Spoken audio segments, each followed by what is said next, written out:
বছৰটো কেনেকুৱা যাব আপোনালোকৰ এই ভিডিঅ'টো আলোচনা কৰিম নতুন বছৰত কেৱল প্ৰথম দিনাই নহয় বছৰৰ প্ৰতিটো দিনেই বছৰটো সুখৰ হওক আপোনালোকৰ নিউ ইয়াৰত নতুন সপোন নতুন চিন্তা নতুন পৰিকল্পনা লৈ আহে ঠিক পিছৰ বছৰটো ভাল নগল এই বছৰ সকলো সপোন পূৰণ কৰিম মই বছৰটোত আমি বিয়াও পাতিম হম যিবোৰ আমাৰ সপোন পূৰণ নহল এই বছৰত সেইটো কাম কৰি দেখুৱামে নতুন বছৰত কিয়নো আমাৰ ৰাশিফলবোৰ জানি লওঁ আপোনালোকৰ ৰাশি কেৰিয়াৰ এডুকেশ্যন লাভ ৰিলেশ্যনশ্বিপ স্বাস্থ্যৰ ফেমিলি ট্ৰেভেল বছৰটো কেনেকুৱা যাব ভিডিঅ'টোৰ অলপ দীঘলীয়া হ'ব পাৰে বন্ধু বান্ধৱীসকল কাৰণ বছৰটোৰ বিষয়ে আমাৰ জনাটো খুবেই দৰকাৰ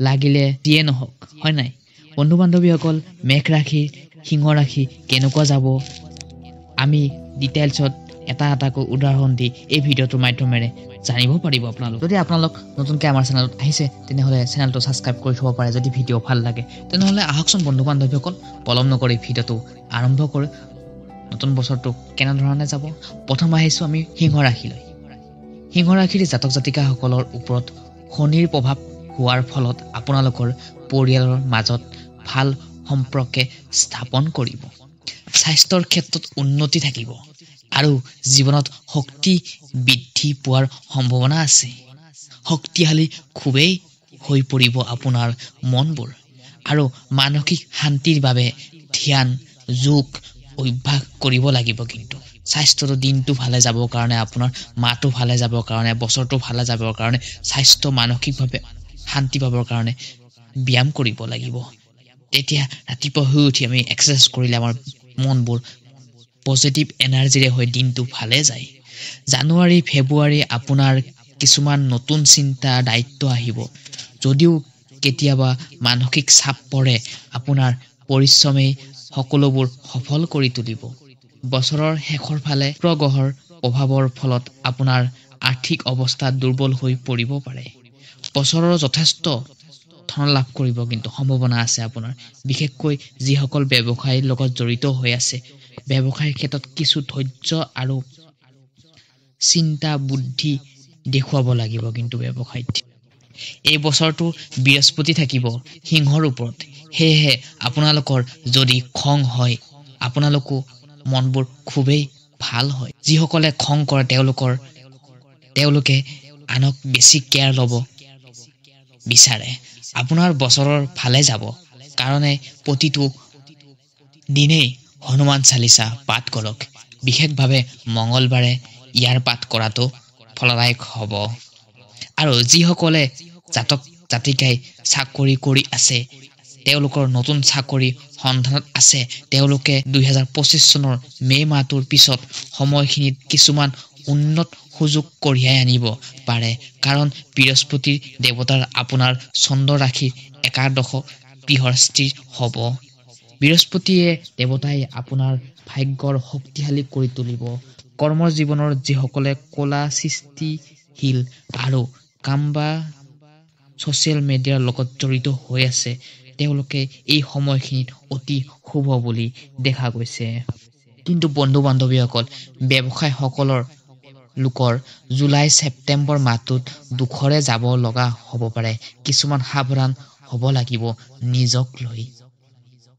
এইবাৰ আহিছোঁ বন্ধু বান্ধৱীসকল লাভ ৰিলেশ্যনৰ ক্ষেত্ৰত নতুন বছৰ আপোনাৰ প্ৰথমে সম্পৰ্কবোৰ শক্তিশালী হ'ব ইজনে সিজনক ছাপোৰ্ট কৰিব ৰিলেশ্যনশ্বিপৰ কথাৰ মিল নথকাৰ কিছুমান ক্ষেত্ৰত দেখা যাব পাৰে তাৰ ক্ষেত্ৰত কাজিয়া ইফাল হৈ অলপ দূৰত্ব বাঢ়িব পাৰে কিন্তু ছেপ্টেম্বৰৰ লাষ্টৰ ফালে যথেষ্ট ছাপোৰ্ট পাব পাৰ্টনাৰৰ প্ৰতি সম্পৰ্কবোৰ ধৈৰ্য আৰু সময় দিব যিকোনো উচ্ছেজন হৈ খৰধৰ কৰি পৰিস্থিতি তাৎক্ষণিকভাৱে সমাধান কৰিবলৈ মনোযোগ দিব লাগিব হঠাৎ কামবোৰ কৰিব নালাগিব মনোযোগ দি কামবোৰ কৰিলে যথেষ্ট ভাল হ'ব ছেপ্টেম্বৰ মাহটো যিসকলে জাতকে বিবাহ পাত্ৰত আবদ্ধ হোৱা কথা ভাবি আছে তেওঁলোকৰ বাবে মে মাহটোৰ পিছত সময়খিনি ভাল হ'ব বুলি পোৱা গৈছে। ইয়াৰ বিপৰীতে শনি দেৱতাৰ অষ্টম গৃহত স্থিৰ হৈ জীৱন সংগীৰ সৈতে আপোনাৰ সম্পৰ্কত পৰীক্ষা ল'ব পাৰে। সিংহ ৰাশিৰ 2024 চনৰ অনুসৰি 29 জুন 2025 চনৰ পৰা 26 জুলাই 2025 চনৰ নৱেম্বৰ লগতে আপোনাৰ প্ৰেম আৰু বিবাহৰ ক্ষেত্ৰত শুভ ফল প্ৰদান কৰিব। পাৰিবাৰিক জীৱনৰ ক্ষেত্ৰত মে' মাহটোৰ পাছত পাৰিবাৰিক জীৱনৰ ভাল ফল প্ৰাপ্ত কৰিব পাৰিব। অৱশ্যে মে' মাহৰ 2025 চনত হ'বলগীয়া বৃহস্পতি গ্ৰহৰ পৰিমাণ আপোনাৰ বাবে ভাল হয়। সুখ আনন্দ বৃদ্ধি হোৱাটো যোগ আছে। ছাত্ৰ-ছাত্ৰীসকলৰ শিক্ষাৰ জীৱনৰ মে' মাহটো 2025 চনত বৃহস্পতি দেৱতাই পৰিবহন কৰি একাদশ গৃহ প্ৰৱেশ কৰিব, যি ক্ষেত্ৰত শিক্ষাৰ ক্ষেত্ৰত উন্নতি কঢ়িয়াই আনিব পাৰিব। আপুনি এই পৰিস্থিতিত আপোনাৰ কপাল ফুলিব পাৰে। এই বছৰটোৰ 5 মাহ আপোনাৰ যথেষ্ট শিক্ষাৰ ক্ষেত্ৰত মনোবল থাকিব। 2025 চনৰ আপোনাৰ ৰাশিৰ অষ্টম গৃহৰ শনি দেৱতা বিৰাজমান হ'ব। মা দেউতাৰ কথা শুনি ভাল ধৰণে দিনবোৰ কটাবৰ কাৰণে চেষ্টা কৰিব। ধন্যবাদ। বন্ধু বান্ধৱীসকল, এইবাৰ আহিছো 2 নম্বৰ ৰাশিটো হৈছে মেঘ ৰাশি। বছৰটো কেনেকুৱা যাব? কিছু দুখ কিছু সুখ। যিটো ব্যক্তি আপুনি এতিয়া হৈ আছে সেইটো ব্যক্তি নহয়। Change your life, change your thought. যিটো ব্যক্তি আপুনি সেইটো হৈ নাথাকে। নতুন বছৰটো বহুতো চিন্তা ধৈৰ্য কেনেকৈ ল'ব লাগে আপোনাৰ শিকাব। এপ্ৰিল মাহত আৰু মে' মাহত জুনতো যিটো কাম কৰি আছে আপুনি চেঞ্জ কৰিব পাৰে। অসম এৰি গুচি যাব পাৰিব। নতুন বিজনেছ কৰিবৰ কাৰণে নতুন সিদ্ধান্ত ল'ব। বছৰৰ প্ৰথমটো ধনৰ প্ৰৱাহ যোগ হ'ব। যথেষ্ট আয় পৰিমাণ বৃদ্ধি পাব। 25 মে' 2025 পৰ্যন্ত বৃহস্পতি মহাৰাজ আপোনাৰ চন্দ্ৰ ৰাশিৰ দ্বিতীয় গৃহত উপস্থিত হ'ব। যথেষ্ট ব্যয় বৃদ্ধি পাব পাৰে, যিটো আপুনি চম্ভালিব নোৱাৰিব পাৰে। সাৱধান হৈ থাকিব লাগিব সেইটোৰ ক্ষেত্ৰত। শিক্ষাৰ ক্ষেত্ৰত ছাত্ৰ-ছাত্ৰীসকলে বাবে অত্যন্ত ভাল হ'ব, কাৰণ শনি মহাৰাজৰ এপ্ৰিল 2025 চনৰ পৰ্যন্ত আপোনাৰ একাদশ গৃহৰ থাকিব। বছৰটোৰ শিক্ষাৰ ক্ষেত্ৰত ঘৰৰ পৰা যিকোনো প্ৰব্লেম নাহে। ফেমিলিৰ পৰা ছাপৰ্ট পাব। যিসকল শিক্ষাৰ্থীয়ে শিক্ষা লাভ কৰিব বিচাৰে আৰু বাহিৰলৈ যাব পাৰে, এপ্ৰিল মাহটো 2025 চনৰ ভিতৰত এই দিনটোত খোজ দিব পাৰিব। যিকোনো ক্ষেত্ৰত কৰ্মৰ ক্ষেত্ৰত শনি দেৱতাৰ কৃপা থাকিব আপোনাৰ ৰাশিৰ ওপৰত।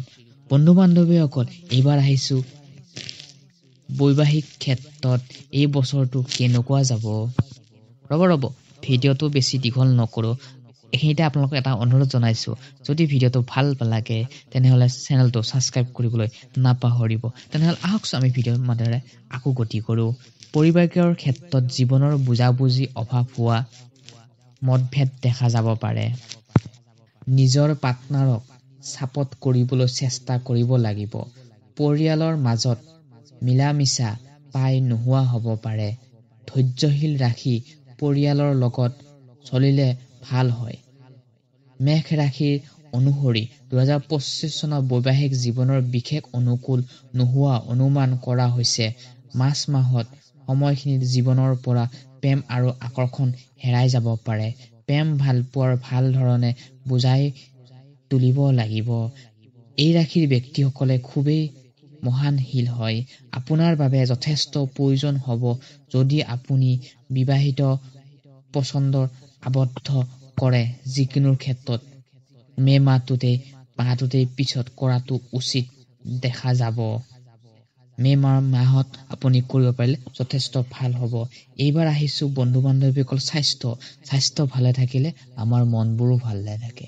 মনবোৰ ভাল থাকিলে স্বাস্থ্যও ভাল থাকে। সেয়েহে 2025 চনৰ স্বাস্থ্যৰ প্ৰতি অধিক গুৰুত্ব ল'ব লাগিব, যত্ন ল'ব লাগিব, কাৰণ স্বাস্থ্যটো আপোনাৰ হয়, বেলেগৰ নহয়। আপোনাৰ স্বাস্থ্যৰ কাৰণ আপুনি শনিৰ আৰম্ভ হ'ব। সেয়েহে আপোনাৰ স্বাস্থ্যৰ প্ৰতি যত্ন লোৱাটো খুবেই দৰকাৰ। কেৱল আপোনাৰ স্বাস্থ্যৰ সমস্যা আপুনি দিব পাৰে, তাৰ ফলস্বৰূপে আপোনাৰ ভৰি বিষ হ'ব পাৰে। সেয়েহে 2025 চনৰ এপ্ৰিল মাহৰ পিছত আপোনাৰ উন্নত ফলাফলৰ বাবে আপুনি ঈশ্বৰৰ প্ৰতি ভক্তি ৰখাটো খুবেই জৰুৰী। ধন্যবাদ বন্ধু বান্ধৱীসকল, আজি ভিডিঅ'টো এইখিনিতে সমাপ্ত কৰিছোঁ। আপোনাৰ বছৰটো যাতে সম্পূৰ্ণকৈ ধুনীয়াকৈ যাক তাৰে আশা কৰি আপোনালোকৰ ফেমিলি সকলোৰে মংগল হওক, আপোনাৰ মংগল হওক তাৰে কামনা কৰি এই ভিডিঅ'টো সমাপ্ত কৰিছোঁ। ধন্যবাদ। যদি ভাল লাগিল লাইক এটা কৰি আৰু কমেণ্ট বক্সত কমেণ্ট এটা কৰি জনাব।